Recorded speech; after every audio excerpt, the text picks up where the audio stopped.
भ्रमर कोई कुमुदनी पर मचल बैठा तो हंगामा। हमारे दिल में कोई ख्वाब पल बैठा तो हंगामा। यहाँ सब डूब कर सुनते हैं किस्सा यूं हकीकत का। मैं किस्से को हकीकत में बदल बैठा तो हंगामा। जी हाँ मेरे दोस्तों, ये एक छोटा सा और हम आशा करते हैं कि एक सफल प्रयास है।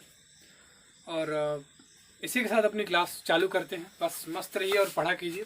दोस्तों, आज का हमारा टॉपिक है कि लीप वर्ड्स का प्रयोग, मतलब लीप वर्ड्स का प्रयोग हम क्यों करते हैं, इसकी ज़रूरत क्या पड़ी। दोस्तों, आप सभी को पता होगा कि हर 4 साल बाद लीप वर्ड्स आता है। जैसे एक सौर वर्ष बराबर कितना होता है? 365 दिन, 365.2422 डेज होता है एक सौर वर्ष बराबर। ये आपको पता होगा। इसे आप ये भी लिख सकते हैं कि 365:1/4 डेज। आपको पता होगा ये चीज़। अच्छा, अगर आप बात करें कि अगर आप बात करें लीप वर्ष की, तो हर चौथे वर्ष लीप वर्ष मनाया जाता है। ये आपको पता होगा। क्यों, आइए जान लेते हैं। दोस्तों, ये जो दिन होता है ये लगभग एक दिन का 1/4 होता है। यहाँ पे लिखा हुआ है। यही 4 सालों के बाद, अगर 4 सालों के बाद इसको जोड़ेंगे तो ये एक दिन के बराबर हो जाता है। और एक दिन के बराबर होने के कारण हम हर चौथे साल एक दिन जोड़ लेते हैं। जरा देखते हैं कैलकुलेशन के रूप में कि क्या एक दिन होता है कि नहीं होता है। जैसे यही एक्स्ट्रा दिन है ना एक साल में, 0.2422 डेज एक साल में एक्स्ट्रा है। तो 4 सालों में ये कितना हो जाएगा? 2 4 जा 8, 2 4 जा 8, 4 2 जा 8, 4 2 जा 8 एंड 4 4 जा 16। तो 6 कैरी 1 एंड 4 2 जा 8 एंड कैरी 8 9। ओके, एंड 0.9688 ये 4 सालों के बाद दिन आता है। तो ये लगभग एक के इक्विवेलेंट होता है। इसीलिए हम मान लेते हैं कि चौथे साल एक दिन जो अर्थ होती है वो सूर्य का जो चक्कर लगाने में टाइम जो होता है वो एक दिन ज़्यादा लेती है। इसीलिए हम मान लेते हैं कि 366 दिन चौथा जो साल होता है वो 366 दिन का होता है। अच्छा, लीप वर्ष कितने दिन का होता है? ये मैंने पिछले क्लास में बता दिया था कि 366 दिन का होता है। अब दोस्तों, लीप वर्ष की कुछ विशेषताएं हैं। अब आपने ये जाना है कि हर चौथे साल बाद लीप वर्ष आता है। तो क्या देखते हैं कि हर चौथे साल बाद ये जरूरी है कि लीप वर्ष आए? जैसे अगर मैं एक ईयर लूँ 1896, मैं दूसरा लूँ 1900 और मैं तीसरा ले लूँ 1904, मतलब 1904। देखते हैं क्या हर 4 साल बाद लीप वर्ष आता है। जैसे अगर 1896 की बात करें तो आप देख रहे हैं इसके लास्ट में ईयर दिया है, तो हम इसे 4 से भाग देंगे। हमने ये बताया था आपको। अगर सेंचुरी ईयर हो, मतलब अगर पीछे का 2 नंबर 0 हो, तो हम उसे 400 से डिवाइड करते हैं। ये आपको पता होगा। जैसे अब इसको 4 से डिवाइड करेंगे तो ये पूरा पूरा कट जाएगा। देखते हैं, 4 चौके 16 कैरी 2 29 एंड 4 छके 24, 4 सत्ते 28। हाँ, 4 सत्ते 28, एक कैरी हुआ 16 और 4 चौको 16। ठीक है, ये आपका पूरा पूरा कट जाएगा। ये तो लीप वर्ष। ठीक है, अब 4 साल बाद 1896 के में 4 साल जोड़ेंगे तो 19 साल होगा ना। 1900 लीप वर्ष होना चाहिए ना। हर 4 साल बाद लीप वर्ष आता है, 1900 लीप वर्ष होना चाहिए। लेकिन हमने आपसे कहा था कि हर सेंचुरी को 400 से भाग देते हैं। जब आप इसको 400 से भाग देंगे तो 4 चौके 16, 300 रिमेंड हो जाएगा, रिमाइंडर, यानी कि 300 बच जाएगा। तो हम ये कह सकते हैं कि ये लीप वर्ष नहीं है। ये क्या है? ये नॉर्मल ईयर है। नॉर्मल ईयर है, लीप वर्ष नहीं है। आप देख रहे हैं। अच्छा, फिर बात करते हैं 1904 की। तो जब आप इसे 4 से डिवाइड करेंगे, कहेंगे सर क्यों? अरे भाई, इसके लास्ट में 04 है ना, ईयर दिया है। यहाँ तो ईयर नहीं दिया था, यहाँ पे 00 था, तो वो सेंचुरी ईयर हो गया, यानी कि सन 1900 हो गया। इसीलिए हम उसको 400 से भाग दिए। अब ये तो ईयर है ना, तो इसको तो हम 4 से भाग देंगे ना, तो टोटल को 4 से भाग दीजिए, या फिर पीछे जो 2 अंक है उसको 4 से भाग दे दीजिए। फाइनली कट जाता है। 4 से भाग देंगे, 4 चौके 16 और बचा आपका 5 50 और 4 में 40, 12 चौके 60, सॉरी 4 चौके 16 और 16 3, सॉरी 3 बचा 30, 4 सते 28, 2 बचा 24, 4 छके 24, ये भी पूरा पूरा कट जा रहा है, तो ये भी लीप वर्ष होगा, ये भी लीप वर्ष होगा दोस्तों। आप देख रहे हैं कि 96 के बाद 4 साल लीप वर्ष नहीं आया, फिर उसके अगले 4 साल बाद लीप वर्ष आ गया, फाइनली 8 वर्षों के बाद लीप वर्ष आया। तो ऐसा जरूरी नहीं होता मेरे दोस्तों कि प्रत्येक 4 साल बाद ही लीप वर्ष आए। मैं ऐसा करता हूं कि ये आप टॉपिक आपको समझ में आया होगा। अब अपने अगले टॉपिक की तरफ बढ़ते हैं। हमारा अगला टॉपिक है दोस्तों, बंद है अगला टॉपिक है ऑड डेज। अब आप कहेंगे सर कैलेंडर में ये टॉपिक कहाँ से आ गया? थोड़ा इंटरेस्टिंग है, पढ़िए मजा आएगा।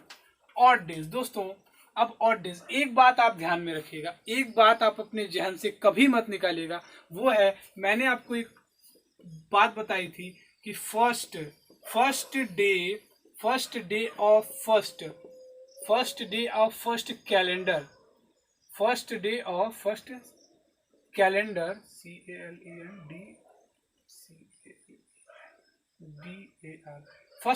फर्स्ट कैलेंडर क्या था? मंडे।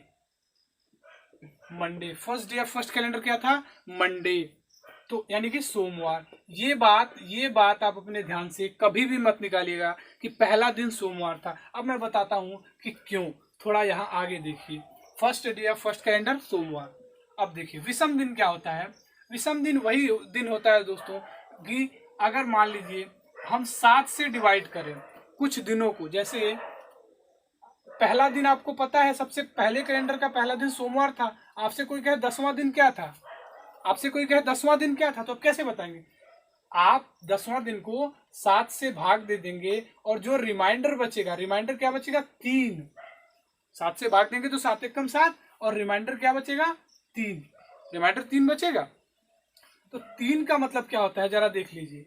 0 का मतलब होता है संडे।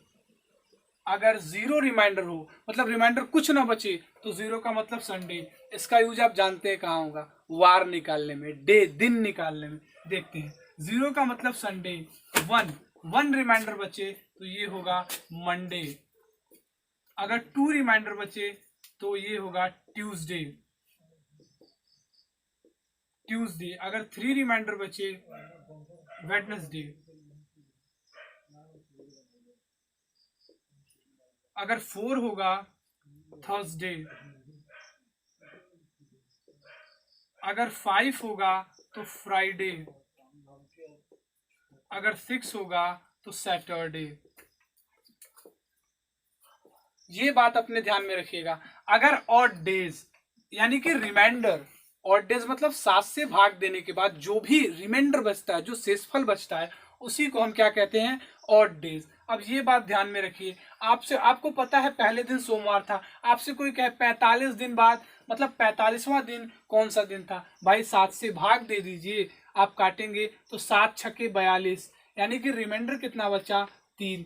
3 का मतलब क्या होता है? 3 का मतलब मेरे प्यारे दोस्तों वेडनेसडे यानी कि बुधवार। 3 का मतलब वेडनेसडे यानी कि बुधवार होगा। ये आप ध्यान में रखिएगा।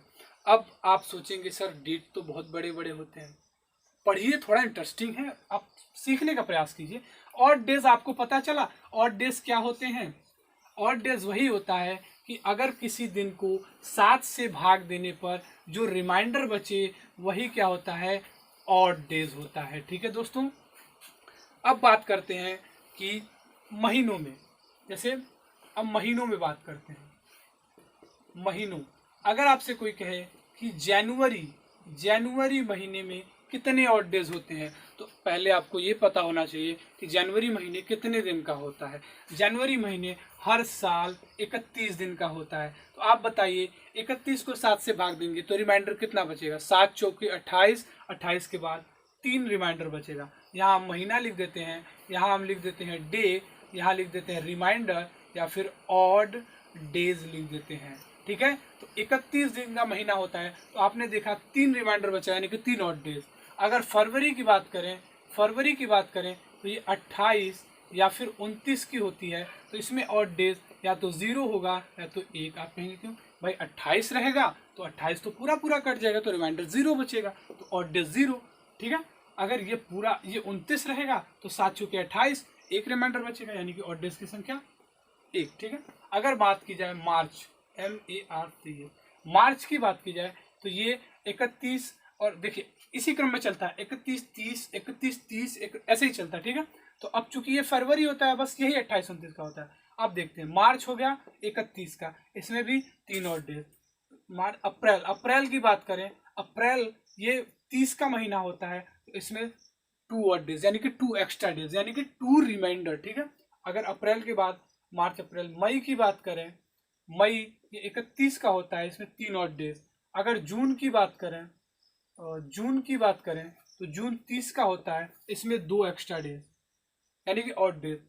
इसी प्रकार से जुलाई, जुलाई होता है 31 का, इसमें 3 एक्स्ट्रा डेज, यानी कि रिमाइंडर 3 होगा। जुलाई के बाद से अगस्त, AUGUST, अगस्त की बात करें तो ये भी 31 का होता है, इसमें रिमाइंडर 3। अगर बात करें सितंबर, सितंबर 30 का होता है, इसमें 2 रिमाइंडर, यानी कि 2 एक्स्ट्रा डेज। सितंबर के बाद OCT, अक्टूबर की बात करें तो 31, इसमें भी एक्स्ट्रा डेज, यानी कि ऑड डेज 3। ठीक है, उसके बाद से बात करें नवंबर, नवंबर 30 का, इसमें एक्स्ट्रा डेज 2। और बात करें दिसंबर, दिसंबर, दिसंबर 31 का महीना होता है, और इसमें ऑड डेज, रिमाइंडर या फिर एक्स्ट्रा डेज 3। फाइनल, अब एक बार और ध्यान दे देते हैं, महीनों में जनवरी 31 का महीना होता है, इसमें ऑड डेज 3। फरवरी 28 या फिर 29 की महीना होते हैं, 28 का होगा तो 0 ऑड डेज या फिर 0 रिमाइंडर, 29 का होगा तो 1 ऑड डेज। अगर मार्च पता है 31 का होता है, 3 एक्स्ट्रा डेज या फिर ऑड डेज, यानी कि विषम दिनों की संख्या 3। अप्रैल 30 का तो विषम दिनों की संख्या 2। मार्च, अप्रैल, मार्च, हाँ सॉरी, मई, मई 31 का, रिमाइंडर या फिर एक्स्ट्रा डेज 3। उसके बाद से जून 30 का तो विषम दिनों की संख्या 2। जुलाई 31, विषम दिन 3। अगस्त 31, विषम दिन 3। सितंबर आपका 30 हुआ तो विषम दिनों की संख्या 2। उसके सॉरी हाँ, सितंबर 30 हुआ, विषम दिनों की संख्या 2। अक्टूबर 31 का महीना तो विषम दिनों की संख्या 3। फिर से नवंबर 30 का महीना, विषम दिनों की संख्या 2। दिसंबर 31 का महीना, विषम दिनों की संख्या 3। ये चीज़ें आपके माइंड में हमेशा चलनी चाहिए, ये चीज़ें नहीं भूलनी चाहिए, और ये चीज़ एकदम बिल्कुल रट लीजिए कि कौन सा महीना कितने दिनों का होता है। ठीक है, अब हम बात करते हैं कि कुछ दिनों में, जैसे हम इसको मिटा दोस्तों, अब बात करते हैं कि जैसे अब आप कहेंगे कि सर थोड़ा ईयर पे चलिए, जैसे अभी हमने आपको मंथ पे बताया, इससे पहले कुछ दिनों पे बताया, अब हम चलते हैं ईयर पे कि ईयर में कितने ऑड डेज होते हैं। ठीक है, जैसे हमारे ईयर में भी तो 2 प्रकार के ईयर होते हैं, एक नॉर्मल ईयर होता है और दूसरा लीप ईयर होता है, ये आपको पता होगा। नॉर्मल ईयर में 365 दिन होते हैं, लीप ईयर में 366 दिन होता है। ठीक है, 366 दिन होता है। ठीक है, 365 दिनों को हम क्या कहते हैं, मैंने कल उस दिन बताया था, पहले क्लास में भी बताया था कि 52 वीक्स एंड प्लस 1 डे। और अगर इसकी बात करें तो ये 52 वीक्स यानी कि 52 सप्ताह, 52 सप्ताह 2 दिन। ठीक है, ये 52 वीक्स 2 डेज का होता है। ठीक है, अच्छा दोस्तों, अब ये बताओ, ये 52 सप्ताह, ये तो 52 कट ही गया, एक दिन बस बच रहा है, इसको काटोगे तो 52 सप्ताह मतलब 52 बार 7 7, और एक बस रिमाइंडर बच रहा है। तो आप नॉर्मल ईयर में देखते हो कि नॉर्मल ईयर में एक्स्ट्रा डेज या फिर विषम दिनों की संख्या 1 होती है, और लीप वर्षों की बात करें तो लीप ईयर में विषम दिनों की संख्या 2 होती है। मतलब एक बात ध्यान दीजिएगा कि नॉर्मल ईयर से एक ज़्यादा होती है। देखो इसमें 1 है तो उसमें 2 है, मतलब इसमें 365 दिन होते हैं तो उसमें 366 दिन होते हैं। तो नॉर्मल ईयर से एक दिन ज़्यादा विषम दिनों की संख्या 1 दिन ज़्यादा होती है, किसमें, लीप वर्ष में। ठीक है, अब कोई कहे कि सर 100 सालों में हमें जरा बताइए कि 100 सालों में कितने कितने विषम दिन होंगे, 100 सालों में कितने विषम दिन होंगे। तो जरा ध्यान दीजिएगा कि 100 सालों में कितने विषम दिन होंगे। आप कहेंगे सर कैसे निकालें, कैसे निकालें, तो देखिए 100 सालों में विषम दिन निकालने के लिए आप 100 सालों में हम क्या निकालेंगे? विषम दिन। 100 सालों में विषम दिन। 100 सालों में आपको नॉर्मल ईयर पता है? नॉर्मल ईयर कितने होते हैं? मैंने बताया था उस दिन 24। और 100 सालों में एक काम करते हैं, इसे ऊपर बताते हैं। एक काम करते हैं, इसे ऊपर बताते हैं, ठीक है? इसे ऊपर बताते हैं। 100 सालों में बात करते हैं, ठीक है दोस्तों? 100 सालों में हम क्या निकालेंगे? 100 सालों में 100 सालों में विषम दिन। क्या निकालेंगे? विषम दिन, ठीक है? 100 सालों में विषम दिन। अब विषम दिन निकालने के लिए एक बात बताइए, हमें 100 सालों में नॉर्मल ईयर कितने होते हैं और लीप ईयर कितने होते हैं ये पता होना चाहिए। एक बात बताइए, 100 सालों में नॉर्मल ईयर होते हैं 76 और लीप ईयर 24 होते हैं। मैंने ये बताया था, 25 नहीं होते, ये ध्यान दीजिएगा, ठीक है? क्योंकि 100वां साल सेंचुरी ईयर हो जाता है और उसे हम 400 से भाग देते हैं और 400 से भाग नहीं जाता है, इसलिए 100वां साल लीप ईयर नहीं होता है। 99 को जब आप 4 से भाग देंगे तो 24 बार ही जाएगा, ठीक है? उसकी बात मैं बता चुका हूँ, पिछले वाले वीडियो में आप देख सकते हैं। अच्छा, 76 नॉर्मल ईयर होते हैं, 24 लीप ईयर होते हैं। तो 76 नॉर्मल ईयर का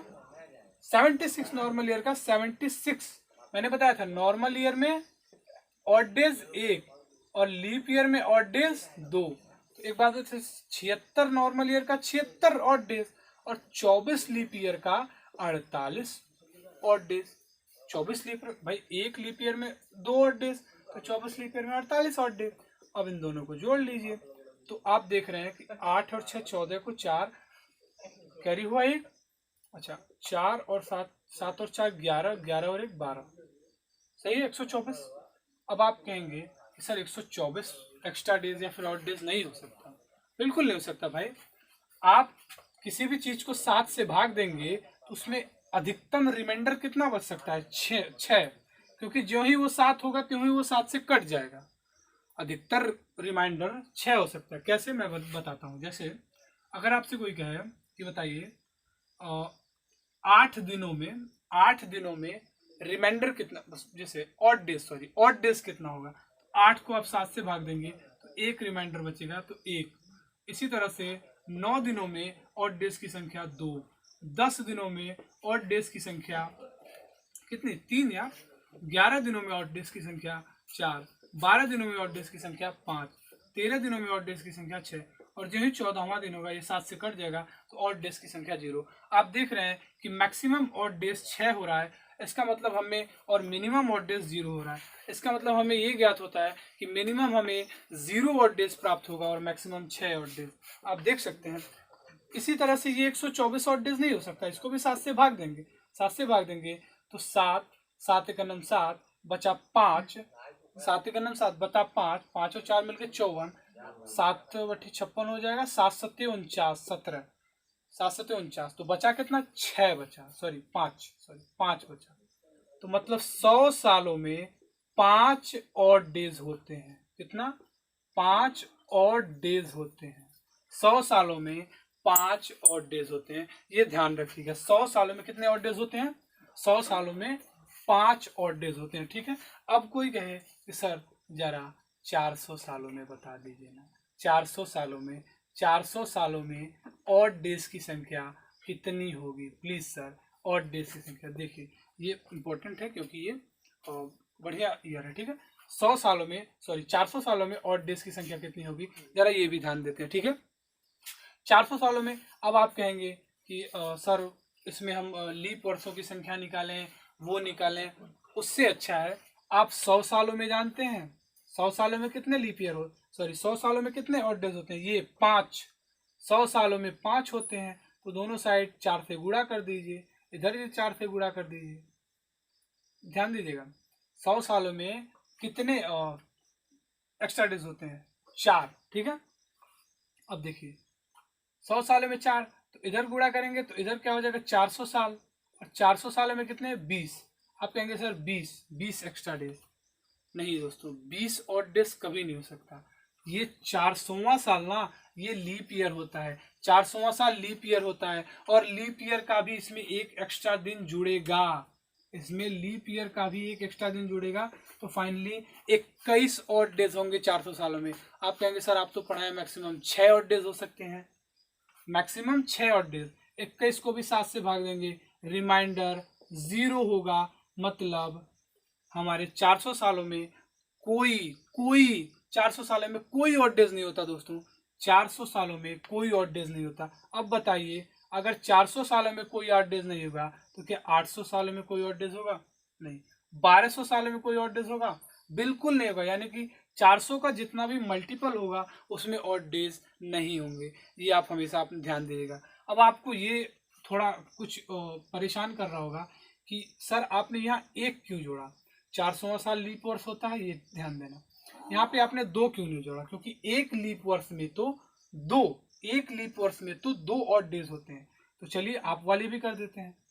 यहाँ 400वां साल को छोड़ दीजिए, 400वां साल छोड़ देंगे तो 400वां साल 399 ही तो बचेंगे, और 399 में 400वां साल का 2 जब एक्स्ट्रा डेज जोड़ेंगे, 2 ऑड डेज जोड़ेंगे तो फाइनली 400 मतलब एक ही तो होगा। अर्थात 400 में आपने निकाला 20 और 401 में ये 1 जोड़ लीजिए। मतलब कहने का मतलब ये है कि यहाँ 2 इसलिए नहीं जोड़ा क्योंकि एक नॉर्मल ईयर का इसमें जुड़ चुका है। 400वां साल को नॉर्मल ईयर भी माना गया और 400वां साल को लीप ईयर भी माना गया। तो नॉर्मल ईयर का एक इसमें पहले से ही जुड़ चुका है और एक लीप ईयर का जोड़ा गया है। लीप ईयर में फाइनली 2 होते हैं। 400वां साल का नॉर्मल ईयर इसमें जुड़ चुका है, इसमें एक्स्ट्रा डेज, और एक लीप ईयर का जोड़ा गया है। मैंने यहाँ आपको कहा था कि लीप ईयर से एक ज़्यादा होता है। इसमें 365 दिन होते हैं, इसमें 366 दिन। अगर जब आप इसमें से एक जोड़ लेंगे तो इसमें से भी बस एक जोड़ना होगा। शायद ये बात आपको विजुअल होगी, जानने का प्रयास कीजिएगा। ये कोई रॉकेट साइंस वाली चीज़ नहीं है। तो 400 सालों में हमने निकाला कि 400 सालों में कोई ऑड डेज नहीं होता, 400 सालों में 0 ऑड डेज होते हैं। यानी कि 400 के जितने भी मल्टीपल होंगे, 800 साल, 1200 साल, 1600 साल, 2000 साल, इसमें कोई ऑड डेज नहीं होगा। अब बात करते हैं अगले टॉपिक की। दोस्तों चूँकि टाइम थोड़ा एक्स्ट्रा हो रहा है और मेरी क्लास जो अगले सर हैं उनकी क्लास थोड़ी लेट हो रही है, तो मैं आगे का टॉपिक कल बताऊंगा। इसी के साथ मैं अलविदा लेता हूँ। Good night.